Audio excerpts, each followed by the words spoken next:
सर्वप्रथम सगळ्यांना नमस्कार. तर हे बघा, मी सतीशचं बड्डे सेलिब्रेशन करायचं ठरवलेलं. तर हे बघा, मी छान सतीशचं गुलाबाच्या पाकळ्याने स्वागत केलं आणि त्याचं मग नंतर औक्षण केलं.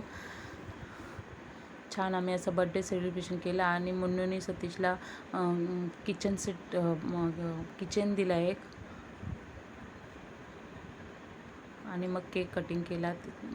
असं सेलिब्रेशन केलं होतं. सगळं घरात गुलाबाच्या पाकळ्या झाल्या होत्या. छानपैकी मी कॅन्डल लावली केकवर आणि सतीशला पूर्ण केकनीच औक्षण केलं सतीशचं, आणि मग केक कटिंग केलं. असा आम्हाला खूप आनंद वाटला. आम्ही सतीश क्लॅप करत बड्डे सेलिब्रेशन केलं. मुन्नू व्हिडिओ काढत होती तोपर्यंत. बघा, छान मी आणि ताऊने तिच्या डॅडीला केक भरवला आणि मग मी सतीशला अशा 2 टी-शर्ट गिफ्ट केल्या आणि आम्ही सेल्फी एक काढला. नंतर 2 मुलींसोबत फोटो काढला त्यांनी. असं आम्ही छान सेलिब्रेशन केलं. नमस्कार.